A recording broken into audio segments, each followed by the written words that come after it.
young to know that in the mid-90s, I think 1995, there was the Oslo Peace Agreement. It was signed by Yasser Arafat, then the leader of the Palestine Liberation Organization, and the Israeli Prime Minister. It got them the Nobel Peace Prize. It collapsed very quickly because Yasser Arafat had no intention of honoring that. In fact, he even said Prophet Muhammad had signed a 10-year deal with the hostile Quraysh tribe of Medina in 600 something, but in 2 years he had captured Mecca. The tribe was from Mecca. He had captured Mecca. He had no intention. Yasser Arafat had no intention of honoring it, so it collapsed. As far as this is concerned, what I note is very interesting is that Israel had initially said they would not participate in the Sharm el-Sheikh summit. I don't know if they are going there. Hamas had said, we will not go because we are required to disarm. And the summit is being held in Egypt, not in Europe, the traditional place where all these meetings used to be held, because I think President Trump is very angry with the Europeans for recognizing Palestine. So that itself is a negative point. Of course, lots of European leaders are going to show up because they want to curry favor with President Trump and tell him, look, sorry, we recognize Palestine, but we love you, etc., etc. Second issue, ma'am, Sharm el-Sheikh, it carries for me bad memories because we had some issues with Pakistan over there, which, etc. Now, why have they released only 7 hostages? Where are the rest? I don't even know if they are real hostages or this is some kind of a show being put on for the international media. My own feeling is that releasing them in batches doesn't make sense. It only reflects lack of trust. Why not release them all together? Why have you hung on to them for so long? Is this some kind of kirana shop where you say, itne rupaye do to ye le jao, itke aur doge to ye milega? I just don't understand it. The trust is zero. The people of Palestine, I believe, of the Gaza Strip, are sick of Hamas. They want to live in peace as they were earlier, but then Hamas spoiled it all. The answer to my mind is for Israel. Well, you know, they are talking about a gated community now for the Palestinians in the Gaza Strip, and that fellow from England, a former prime minister, absolute thug, chap called Tony Blair, he's going to be the viceroy of that place, etc. All this is being talked about. My own feeling, ma'am, is that this peace deal or this summit or whatever I don't even know who's going to sign the document, but this peace deal is not going to last even till the ink is dry. You'll see that the violence will resume. The Hamas, which has been told by the Qataris, behave yourselves or we'll boot you out of Doha, they are not going to listen, ma'am. They remain committed. Iran is not going to keep quiet. Hezbollah is not going to keep quiet. The only solution to my mind is the total elimination of Hamas. No amount of peace deals and two-state theories is going to work, ma'am. It just will not happen. No one trusts the other side. All right, sir, you know, this deal was brokered after direct intervention by President Donald Trump. How crucial was Washington's role in getting Hamas and Israel to finally agree? I think Washington, is, from what I can understand, had told Israel that, look, if these guys don't behave, you go ahead and do what you have to and we'll back you all the way, eliminate them fully. Hamas got a little scared, Qatar got a little scared, Saudi Arabia and the other backers got a little scared and said, let's do it, because otherwise the Israelis will clobber you as they have been doing it. He did play a certain role. Yes, of course, we acknowledge this. He probably is entitled to get some kind of international recognition for what he has done. I think this is an interregnum. Donald Trump has managed to bring a comma, but this is not a full stop, ma'am. It's not going to work. Take my heart would like it to succeed. My mind says, Ambassador Deepak, you have seen so many of these peace deals. Do you still think it's going to happen? I listen to my mind this time. Okay, all right. Let me also ask you this. India, has walked a tightrope in this conflict, condemning the October 2023 terror attack while also advocating for Palestinian humanitarian needs. Now, with the first hostage release underway as we speak, how can India really leverage its growing clout in the global south to ensure this fragile truce doesn't unravel, especially, as phase 2 talks loom? It's very difficult to do that, ma'am. Once again, both sides have to be willing. We talk of mediation. If you and I don't like each other and someone mediates, well, then you and I have to be willing to be mediated.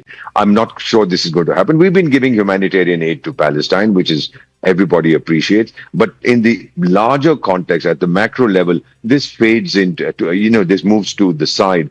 And Palestine, the Palestinians, Hamas, Israel, all will continue to look to the United States for what the next step should be. Camp David Accord was also, the Oslo Accord was also there. Everything is, the US has been involved because Israel is their chowkidar in that region. They're not going to allow Israel to suffer in any way because in a hostile Islamic heartland, Israel is a Western outpost. So this is going to continue. India will give whatever it can. We'll do whatever we can. We'll make lovely statements. We'll send assistance. But if anybody thinks that we can make sure that the peace deal doesn't unravel, the term that you use, no, ma'am, that's beyond the capability of any of the actors, not just India, even any of the big players. You'll see it happen, ma'am. I hope I'm wrong, but somehow I'm convinced that this deal is not going to last very long. All right. Let me ask you this. Qatar and Egypt have been pivotal in this deal, but it's Trump's 20-point peace plan that's really grabbed the headlines. And drawing on your own negotiations in turbulent zones, what's the one unsung factor in this multi-party talk, sir? Be it trust, leverage, or timing that you think made today's hostage release possible? Tomorrow, anything can happen. But let's talk about today. What do you think made this hostage release possible?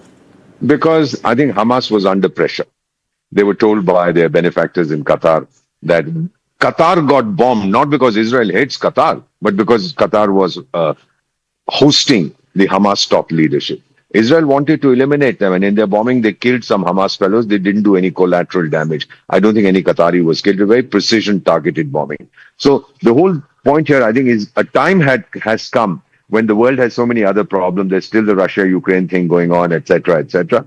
I think America had just told them, look, guys, you sort this out now. All of you do what you have to. Otherwise, I'm going to shift my attention to Europe, to Russia, Ukraine, and then I'll let the Israelis make mincemeat out of you, which is what is happening. The one thing was timing, that America is losing its patience. The world is losing its patience with this unending conflict in the Middle East. That probably persuaded all sides concerned to at least make a show of some kind of an agreement. Right. Thank you very much, Ambassador Vora, for joining us with all of those important inputs.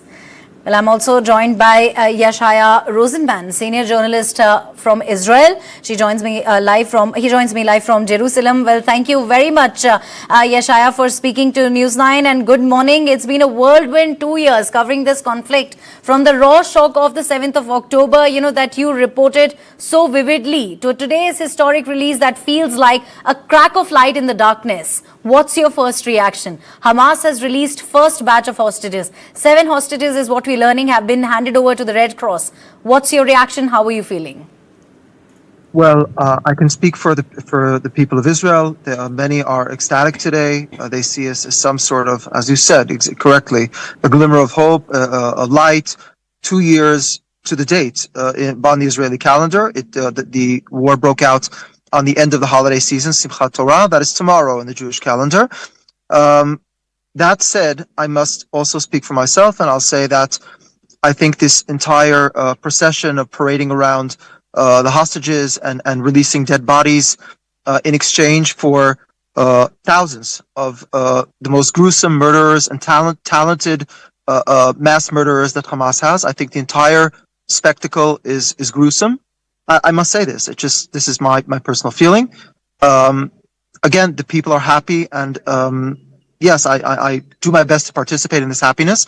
But I think the entire spectacle is ghoulish, and Hamas has no remorse, has voiced no remorse whatsoever for what they've done in these 2 years. They, on the contrary, they say they will not disarm, and they will continue to aspire to commit October 7th again and again. So that it's a complicated feeling, I must say. Now, let me also ask you this. You've been there from the start, filling those gut-wrenching ground reports on the atrocities captured on Hamas body cameras, the ones that really left foreign journalists reeling in that IDF screening back in October 2023. I remember because I was also reporting it when it was happening. Today, as families in Tel Aviv embrace the Berman brothers and, the other hostages as well, what's the pulse on the street of Jerusalem right now? Is this release sort of washing away some of that collective trauma, or, stirring up fresh layers of grief for those still waiting?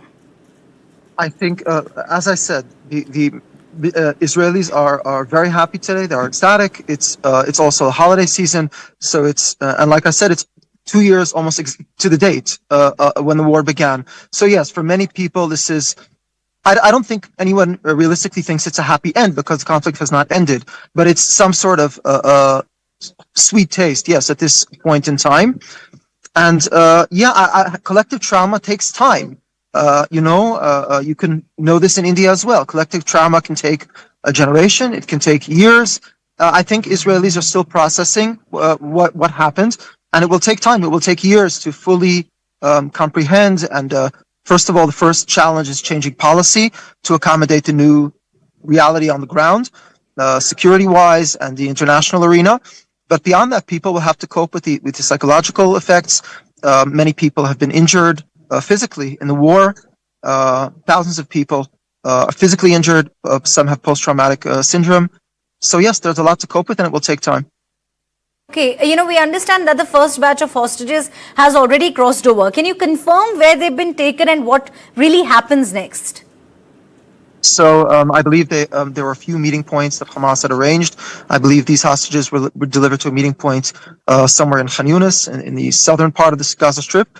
From there, they are taken to a medical camp at Re'im, a medical camp on the Israeli side of the border. They are examined. These people are in very poor health. They had been starved by Hamas and tortured. And only in the last few days they even anything had changed. They had been kept in tunnels underground. So they're taken for a medical checkup. From there, I believe, if I understand correctly, they will be taken to larger hospitals in Tel Aviv and Jerusalem, I think. And they will be meeting with the dignitaries, Prime Minister and other President of Israel and other dignitaries and their families, of course. Okay, all right. United States President Donald Trump has called the Gaza war officially over. Is that sentiment also shared by Israelis, or is there still skepticism on ground? Skepticism, to put it mildly. I think this is, I don't know a polite way to say this, but this is a sort of fraud, because you can declare the war is over, but the enemy still stands. This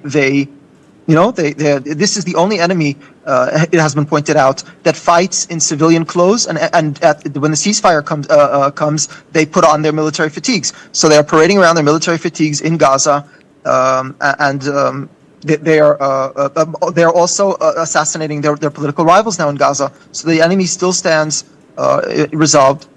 And it's completely unclear what will happen now. They will not disarm. They will not de-radicalize. Who will govern the Gaza Strip? Much of the Gaza Strip is largely destroyed. Where will these people go? Will they have how will they have a roof over their head? All this is left with a question mark. And sincerely, I'm not sure people even.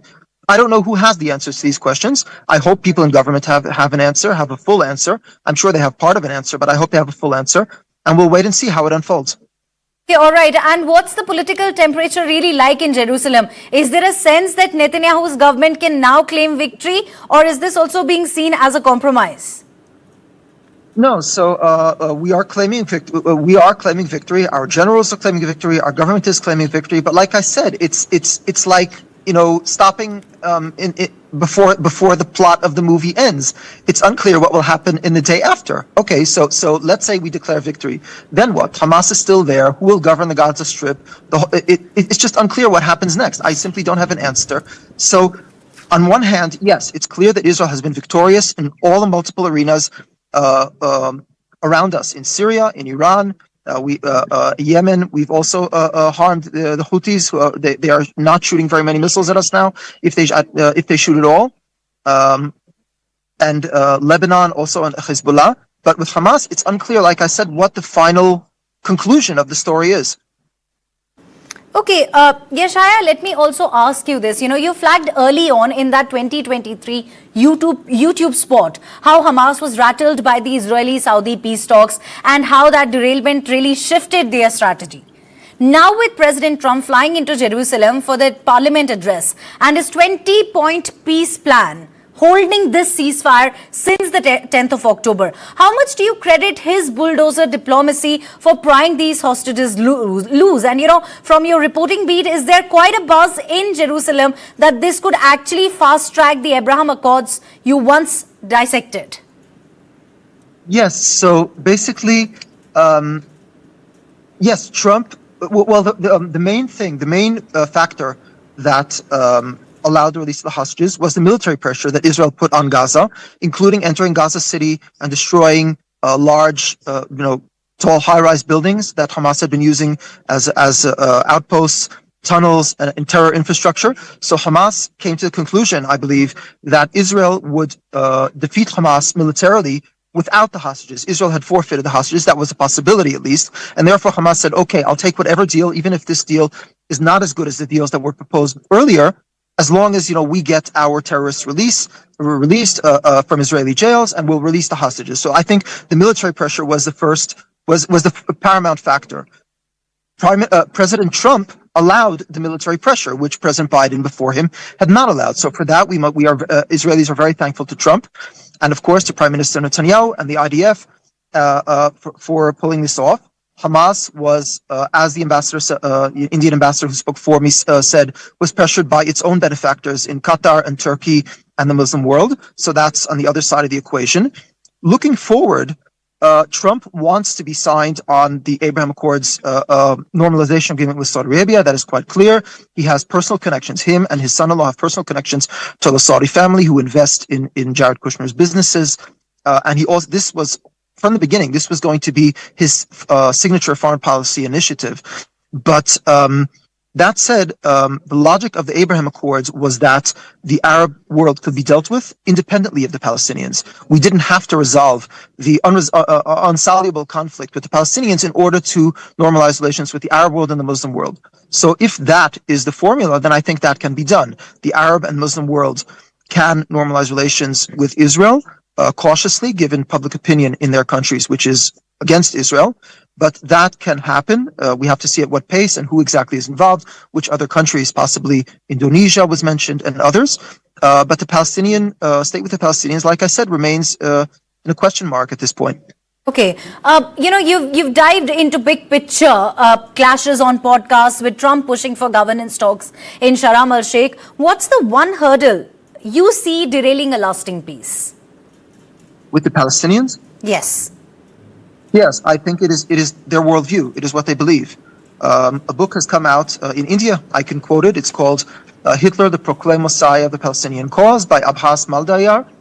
And you can see quite well how far back this goes, that the Nazis themselves were collaborating with the founding figure of Palestinian national movement, the Mufti Haj Amin al-Husseini, the Mufti of Jerusalem, and with the Muslim Brotherhood. Hamas is the Palestinian branch of the Muslim Brotherhood. So this goes back very far to the beginning of the Palestinian national movement. They refused to accept the existence of Israel anywhere in the land of Israel.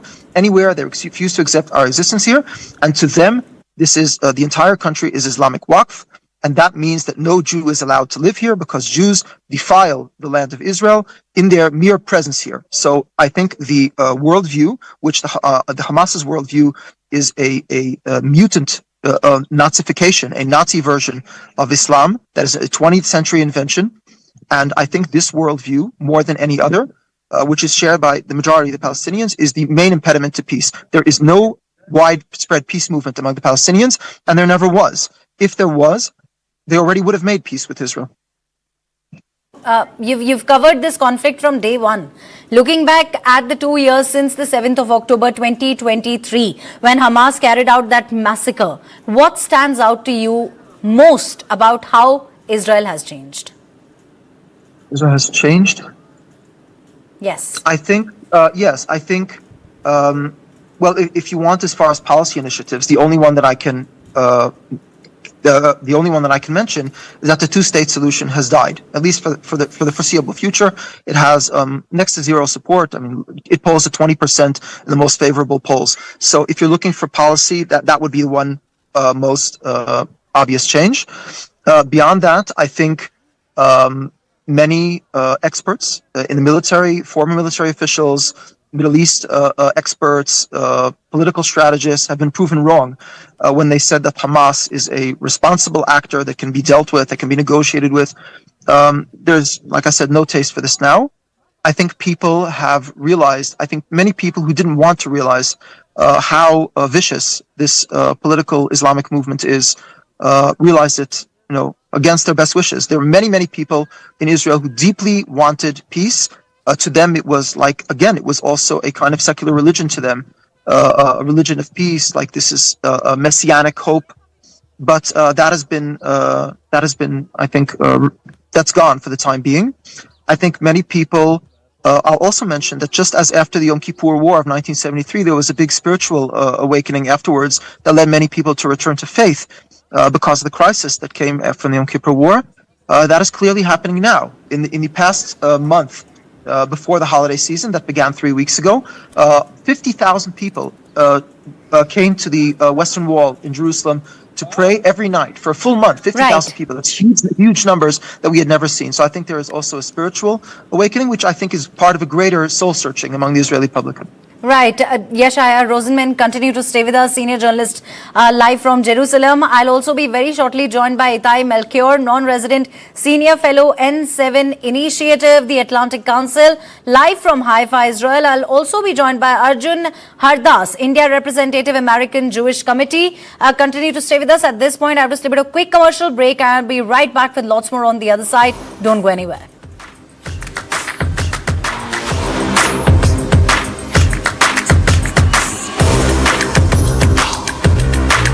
This is India's #1 news network, and you're watching News9, English news.